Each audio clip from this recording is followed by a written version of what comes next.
হরে কৃষ্ণ, রাধে রাধে। আরেক ভক্ত প্রশ্ন করল যে মহারাজ, সব জায়গাতে বা প্রত্যেক মোড়ে মোড়ে বা প্রত্যেক ঘরে ঘরে শিবলিঙ্গ দেখা যায়, যে শিবলিঙ্গ হওয়ার কারণ আমরা কেউ জানি বা অনেকে জানি না। তো যারা জানেন না তারা ধ্যান দিয়ে শুনবেন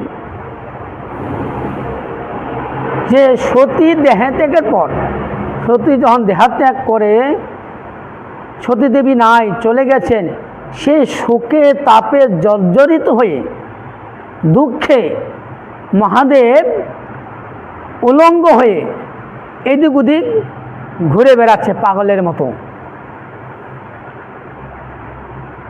এদিক ওদিক ঘুরে বেড়াচ্ছে। তো ঘুরতে ঘুরতে ঘুরতে ঘুরতে এক ঋষির আশ্রমে পৌঁছালেন। আর পৌঁছিয়ে ওই আশ্রমবাসী যে ঋষিগণ ছিলেন তারা ওই সময় বাড়িতে কেউ ছিলেন না। তা বাড়িতে কারা ছিলেন? ঋষি পত্নীগণ।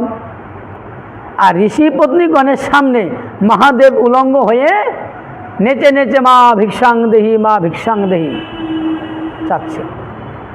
এইদিকে ঋষি পত্নীগণ মহাদেবের এই এত সুন্দর রূপ, উলঙ্গ রূপ দেখে তারা মহাদেবকে দেখে গলে গেল, পটে গেল মহাদেবের এই অবস্থা দেখে।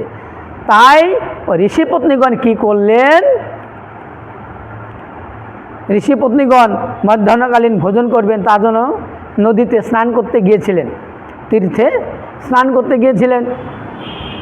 আর ঋষি পত্নীগণ দেখলো শিব ঠাকুর এমন অবস্থা, এত সুন্দর একটি ছেলে এমন অবস্থা এসেছে, তাকে দেখে তো আমাদের মন গলে শেষ।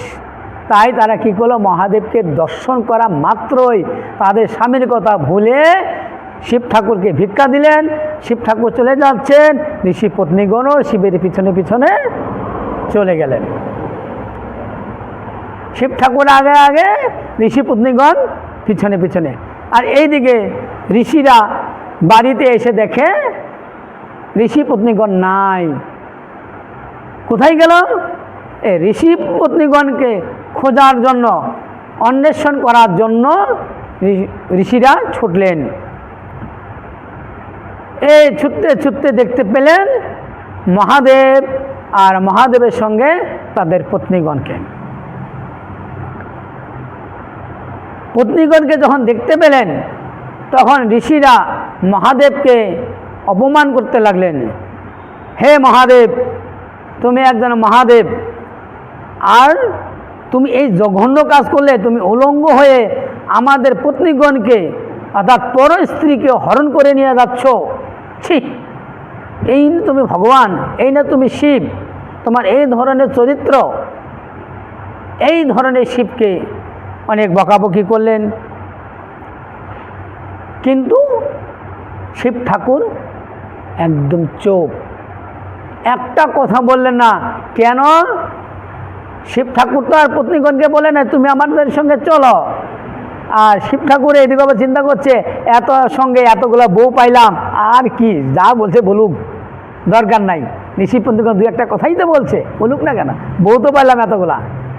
তাই কিছু যখন বলছেন না, মহাদেব চুপচাপ রয়েছে, তখন ঋষিগণ অভিসম্পাদ দিলেন। হে মহাদেব, তুমি হইতে পারো দেবাদেব মহাদেব, তোমার এই জঘন্য কাজের জন্য আমি তোমাকে অভিসম্পাদ দিচ্ছি। আজ হইতে তোমার লিঙ্গ ছেদন হোক। যে লিঙ্গর তাড়নায় তুমি এই পত্নীগণকে নিয়ে যাচ্ছ, যে সুখের আশায়, সে সুখের যে জিনিস লিঙ্গ তোমার আজ ছেদন হোক। এই ঋষিগণের অভিশাপে লিঙ্গ ছেদন হলো। আর ওই লিঙ্গ এই পৃথিবীতে উদ্দণ্ড নৃত্য শুরু করলো।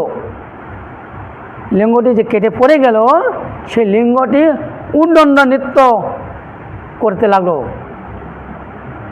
ওই লিঙ্গকে শান্ত করার জন্য অনেক তপস্যা করলো, অনেক স্তুতি করলো, কিন্তু লিঙ্গ কিছুতেই স্থির হচ্ছে না। তখন আকাশবাণী হলো যে এইভাবে ওই লিঙ্গ শান্ত হবে না, এই লিঙ্গকে ধরে পূজার বা অভিষেকের ব্যবস্থা করো, তাহলে এই লিঙ্গ শান্ত হবে।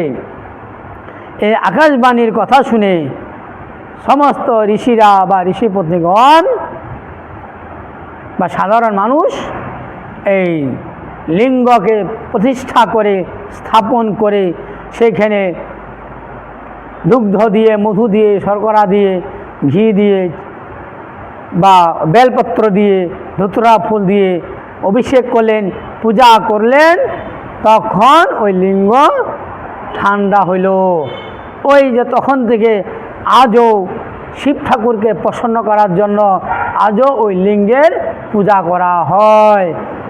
এই জন্য শিবলিঙ্গ হওয়ার কারণ, শিব ঠাকুর উলঙ্গ হয়ে নৃত্য করছিল, ঋষিপত্নীগণকে নিয়ে চলে গেল, অভিশাপ দিল, অভিসম্পদের কারণে লিঙ্গ ছেদন হয়ে গেল এবং সে লিঙ্গ কিছুতেই শান্ত হলো না। তখন দেবতারা, ঋষিরা লিঙ্গের পূজার ব্যবস্থা করলেন। তখন থেকে আজও সেই শিবলিঙ্গের পূজা আমরা করি, অর্চনাদি করি। সেই লিঙ্গের পূজা করলেই শিবের পূজা করা হয়ে যায়। এবার বুঝতে পারলেন? মনে থাকবে।